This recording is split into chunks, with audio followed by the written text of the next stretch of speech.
bonsoir et bienvenue au journal. Vous êtes sur Spectrum Télévision.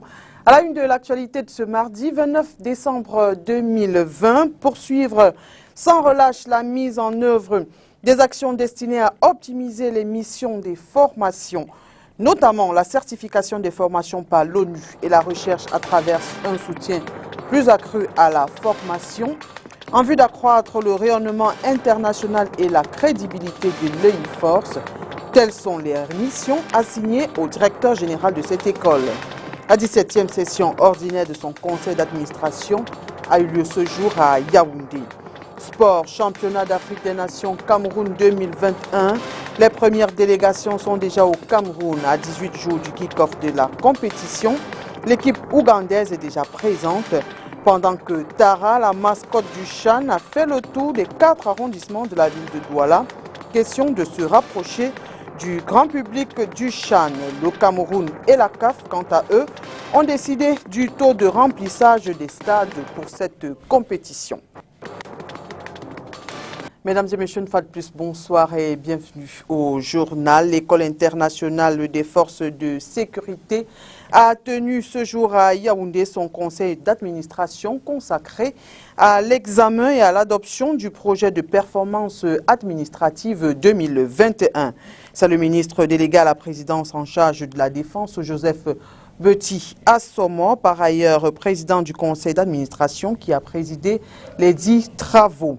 Celui qui est par ailleurs donc le président du conseil d'administration de l'EIFORS a tenu à adresser ses remerciements au chef de l'État pour le soutien financier apporté à cette école dans un élan d'accompagnement. Mireille Chabzé. Le conseil d'administration de l'École internationale des forces de sécurité consacré à l'examen et à l'adoption du projet de performance administrative 2021 se tient durant un peu plus de 5 heures de temps. Au cours des débats, les administrateurs, après examen, prennent acte du rapport de performance au provisoire au 31 décembre 2020, du rapport du contrôleur financier spécialisé sur l'exécution du budget 2020 des comptes rendus spéciaux et rapport du directeur général. La suite des travaux consiste en ce qui suit. D'autre part, approuver le projet de performance administrative de l'exercice 2021 de l'EIFORS et adopter son budget équilibré en recettes et en dépenses, autorisation d'engagement et crédit de paiement à la somme de francs CFA 4 milliards 651 millions 868 046, dont francs CFA 4 milliards 260 millions 399 046 en fonctionnement et francs CFA 391 millions 469 000 en investissement.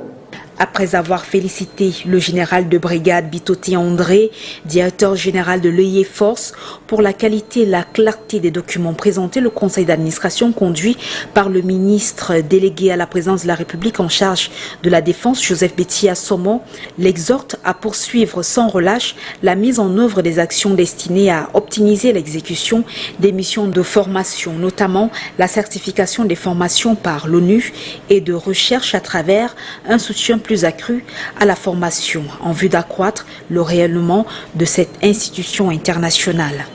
Toutefois, le PCA tient à adresser ses remerciements au chef de l'État pour son accompagnement. J'exprime toute ma gratitude à Monsieur le Président de la République qui a bien voulu accorder à l'EIFORS d'importants appuis financiers pour d'une part soutenir la formation en cours des stagiaires camerounais de la 7e promotion du brevet d'études supérieures de sécurité et pour d'autre part permettre à l'EIFORS de mener à bien l'ensemble de ses activités de formation et de recherche pour l'année 2021. Ces moyens financiers vont permettre à l'EIFORS de disposer de ressources propres pour former les cadres camerounais des niveaux supérieurs, brevet et diplôme d'état-major, et pour renforcer et relancer certaines formations qui avaient été mises en veilleuse en raison des difficultés de trésorerie. Rappelons que depuis la dernière rencontre le 2 juillet 2019, à l'occasion de la session des comptes, le e-Force a continué à mener de nombreuses activités, notamment sur le plan de la formation et de la recherche. Lutte contre le coronavirus, le ministre de la Santé publique a démarré une série de concertations avec les acteurs politiques et leaders sociaux afin de recueillir des propositions sur la gestion de la riposte contre la pandémie. On fait le point avec Olivier Bouzik. Dans un contexte marqué par les effets de la seconde vague du coronavirus au Cameroun, le ministre de la Santé publique joue la carte de la transparence. Les 28 et 29 décembre, il s'est entretenu avec les leaders politiques, parlementaires, organisations de la société civile en vue de leur faire le point de la situation et recueillir leurs recommandations. Nous avons recommandé, il ne faut pas qu'on pense que Covid. Non, il y a d'autres maladies qui tuent encore, le choléra, le palu, tout ce que vous voulez. Et puis il y a la recherche locale. Et puis peut-être dernier point, c'est celui de la vaccination. Pour les ordres professionnels, un accent doit être mis sur la médecine traditionnelle dans la lutte contre le coronavirus. Nous espérons beaucoup qu'à la faveur de cette pandémie, nous allons évoluer dans les nouvelles formulations des médicaments traditionnels améliorés ou alors des médicaments simples. Nous sommes à la fin de l'année, il y aura des fêtes de fin d'année, les risques de transmission existent, les populations risquent de ne pas respecter les mesures barrières, le port de masque, le lavage des mains et la distanciation. Et donc le dispositif en place doit continuer à se renforcer. Le ministre de la Santé publique a pris bonne note. Malgré la situation épidémiologique qui rassure, des efforts supplémentaires doivent être faits dans le cadre de la riposte. Il nous est revenu que nous devons continuer à densifier, n'est-ce pas, à renforcer la communication et l'engagement communautaire. Et nous sommes engagés dans le cadre de cette 6e phase opérationnelle à renforcer un certain nombre de pans, notamment en termes de coordination, en termes de recherche active des cas, de la surveillance épidémiologique et de la prise en charge des cas. Il faut noter que cette série de concertations se tient au moment où les services du contrôle supérieur de l'État se mobilisent pour exécuter l'audit diligenté par la présidente de la République pour voir clair dans la gestion des fonds alloués à la riposte contre le coronavirus. Le cancer du col de l'utérus est l'un des cancers féminins les plus répandus au Cameroun. Pourtant dépisté tôt, on peut en guérir. Amener les femmes à connaître la pathologie et à se faire consulter par des spécialistes, c'est l'objectif d'une conférence donnée par l'association Stronger Than Cancer, donnée ce lundi plutôt, 28 décembre 2020, ici à Douala. Inès Panga. Le cancer du col de l'utérus et du sein sont les cancers féminins les plus répandus au Cameroun. Une conséquence du manque d'information de la plupart des dames souffrantes de cette pathologie ou pas.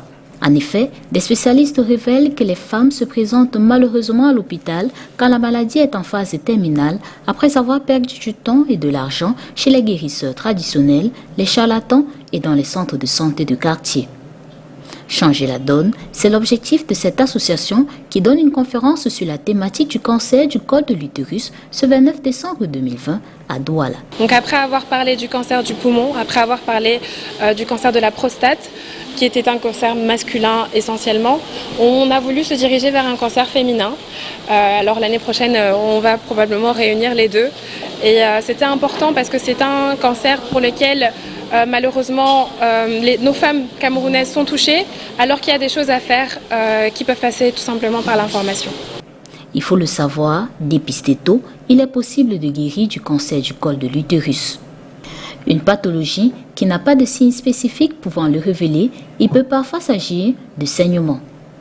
Le cancer du col de l'utérus est la conséquence d'une infection persistante par un papillomavirus humain.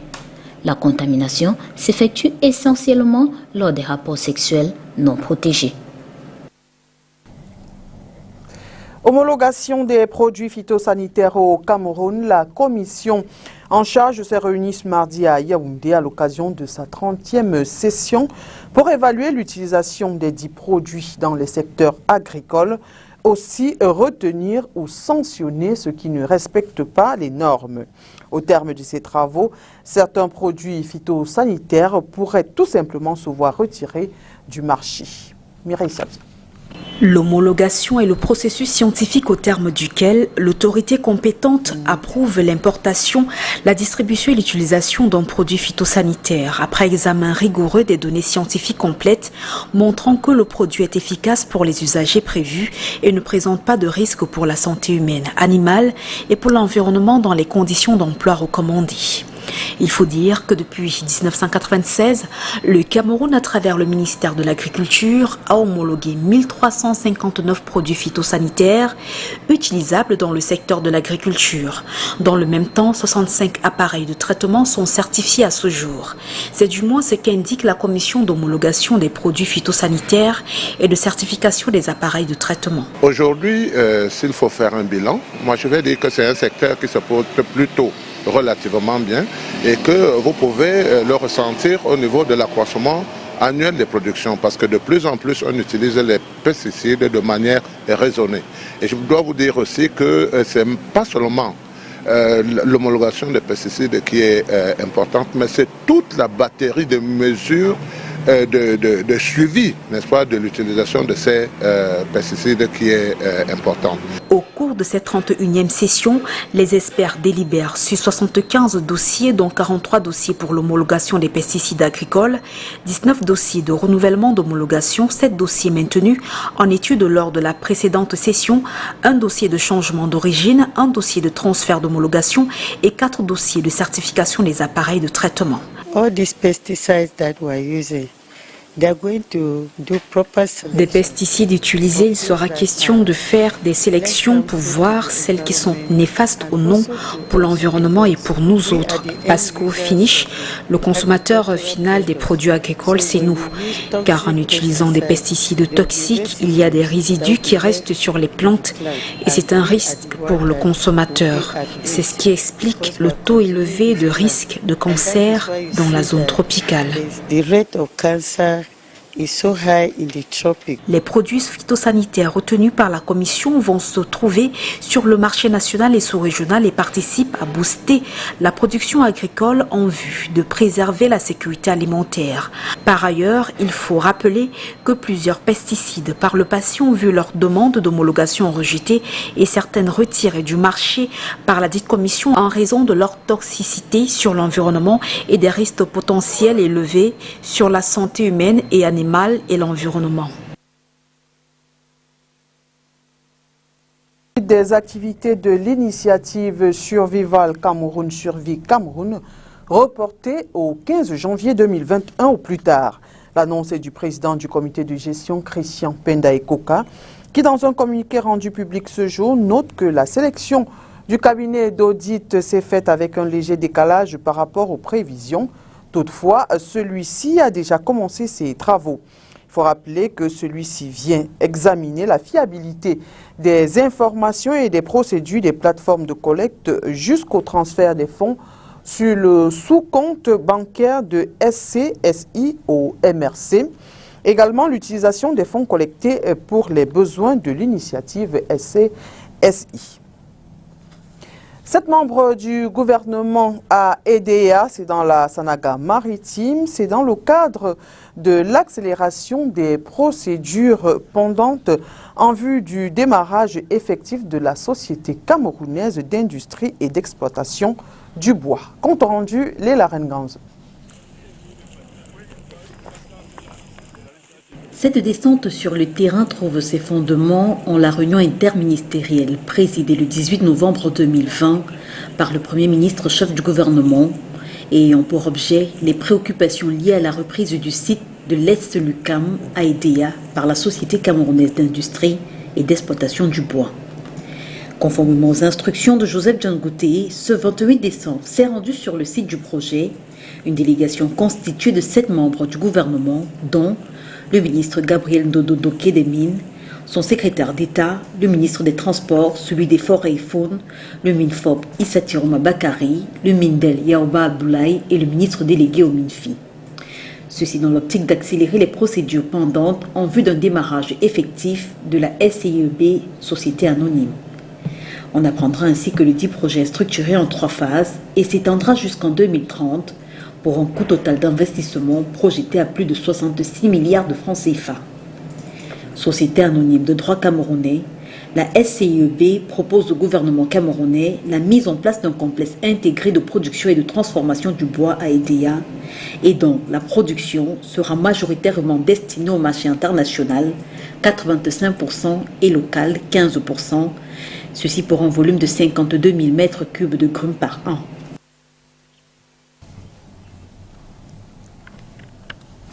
En 2020, le président de la République a signé un décret portant création de la Société nationale des mines chargée de faire l'inventaire des indices miniers en conduisant des études d'exploitation et d'exploration des substances minières. Sur le plan économique, la maladie à coronavirus a eu un fort impact négatif sur les PME. 2020, la rétrospective économique, c'est avec Léla Rengans. S'agissant du progrès social, notre objectif reste d'améliorer les conditions de vie de nos concitoyens et à terme d'éradiquer la pauvreté. En ce qui concerne la croissance de notre économie, notre croissance a repris. L'inflation est maîtrisée, les déficits budgétaires et extérieurs sont contenus. Notre dette publique reste soutenable. Je crois pouvoir dire qu'elle évolue de façon plutôt satisfaisante, même si elle reste contrariée par, entre autres, un contexte international incertain. De vous-même, il s'agissait là d'un bout du discours du président de la République, notamment sur l'aspect économique. C'était le 31 décembre 2019. Je vous propose à présent donc la rétrospective économique avec Léla Rengans. L'inflation est maîtrisée. Pour l'année qui s'achève, Paul Biya envisageait la poursuite du redressement économique du Cameroun. C'était cependant sans compter sur le coronavirus qui fera son entrée à peine 2020 entamée en mars. Afin d'empêcher la propagation de la maladie, des mesures restrictives seront adoptées, au rang desquelles la fermeture des frontières. Sévère coup de fouet sur l'économie nationale. À en croire le ministre du Commerce, dès juin 2020, le volume des échanges avait déjà régressé de 16%, avec le recul des exportations 14% et des importations 16%.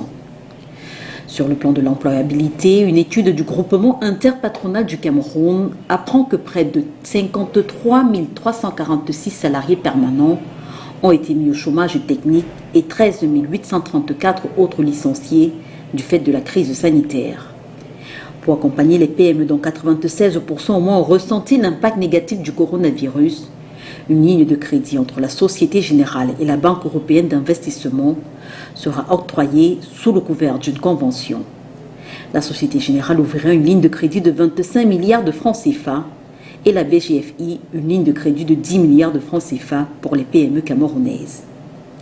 2020, le gouvernement camerounais admet l'échec du document de stratégie pour la croissance et l'emploi qui n'a pas atteint ses objectifs sur 10 ans. Le ministre de l'économie, de la planification et de l'aménagement du territoire présente alors en remplacement du DSCE la stratégie nationale de développement 2020-2030. Celle-ci ambitionne entre autres d'améliorer les conditions de vie des populations, leur accès aux services sociaux de base, mais aussi d'améliorer la gouvernance. Et comme par le passé en 2020, les partenaires étrangers ont continué de perfuser en milliards de francs CFA la trésorerie de l'État camerounais. Appuyant la réponse gouvernementale face aux conséquences sanitaires et socio-économiques de la Covid-19 au Cameroun, l'Union européenne décaisse en juillet 6 milliards de francs CFA, donc qui entrent dans le cadre de l'enveloppe globale de 18 milliards mobilisée par l'Union européenne en faveur de la lutte contre la Covid-19 au Cameroun. À l'horizon 2021, la Covid-19 reste d'actualité au moment où on annonce une 3e vague en Occident. Suffisamment présente, d'où la prise en compte dans l'établissement du programme économique, financier, social et culturel du gouvernement camerounais pour l'année 2021.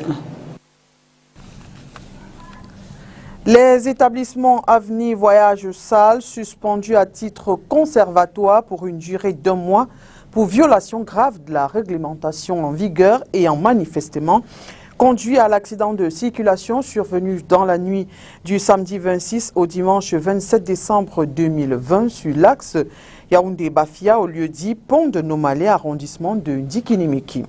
La mesure conservatoire de suspension est sans incidence sur les sanctions administratives et judiciaires susceptibles d'être infligées à la compagnie. C'est la substance d'un communiqué du ministre des Transports, Jean-Ernest Masséna Angalebi Béhé. Et dans la même lancée ou dans la même veine, une prière œcuménique sera organisée le dimanche 3 janvier 2021 par le sultan roi des Bamoun en la mémoire des regrettés disparus de cet accident sur l'axe Fumban-Yaoundé. C'était dans la nuit du 26 au 27 décembre dernier. La cérémonie aura lieu à la cour d'Apara à 16 heures précises. Chaque confession religieuse aura 25 minutes de prédication. À quelques jours de la fin de l'année 2020, que retenez-vous de cette année? La question a été posée à quelques habitants de la ville de Douala ce jour. Pour eux, c'est principalement la survenue de la maladie à coronavirus. Ils s'expriment au micro de Gilbert Mangue. De 2020, je retiens une année assez difficile, surtout avec la Covid. Et en ce qui concerne ma situation, le chômage, on espère que la situation va se stabiliser et que les choses iront bien en cette nouvelle année de grâce 2021 qui va commencer. Je retiens que l'année a été très noire. Oui, avec le Covid-19 qui a emporté tout à son passage. Et là, je retiens que seul Dieu est tout puissant. Et c'est une leçon que je retiens de tout cela. Seul Dieu est tout puissant. C'est un virus qui a emporté même les puissants de ce monde. Seul Dieu a été au-dessus. Bien sûr, a d'abord été marqué par l'arrivée du Covid qui nous a beaucoup impacté dans nos façons de faire, dans nos espérances. Mais ce que je remarque aussi, c'est la grâce aussi de l'Afrique. Parce que malgré tout cela, l'Afrique a continué à travailler, à vivre et c'est comme si le Covid est derrière nous.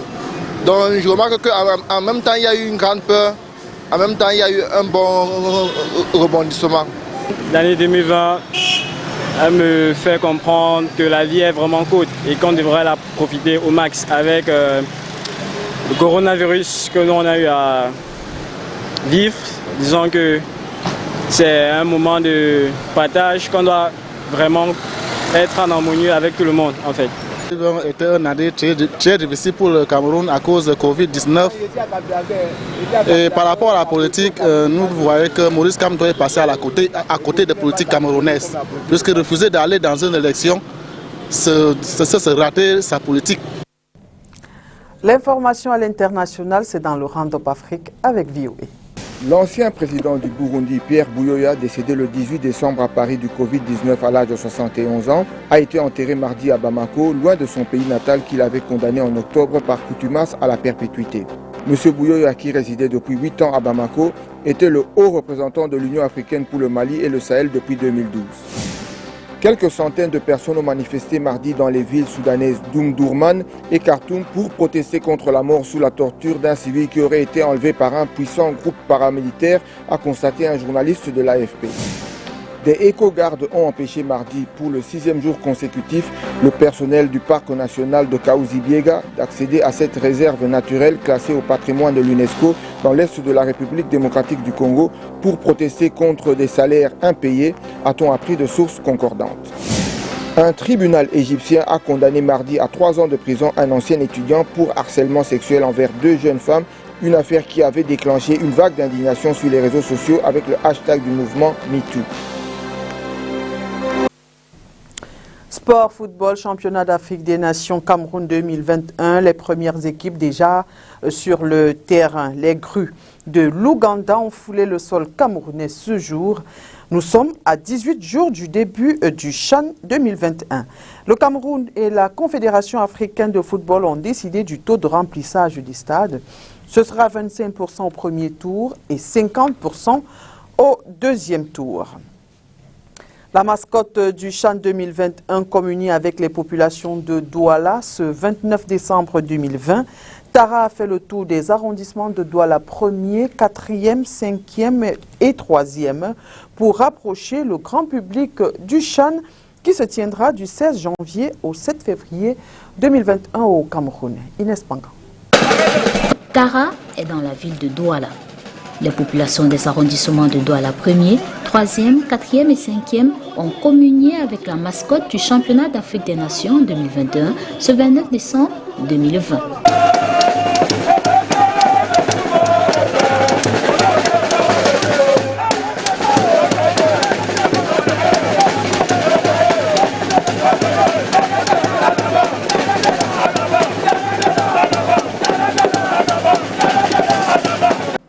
Son accueil est fait dans la région du littoral par le gouverneur Samuel Dieudonné Iva Adibois, accompagné de son état-major, et dans les différents arrondissements visités par les sous-préfets. Tara est présenté aux populations des villes qui vont abriter la compétition qui se tiendra du 16 janvier au 7 février 2021.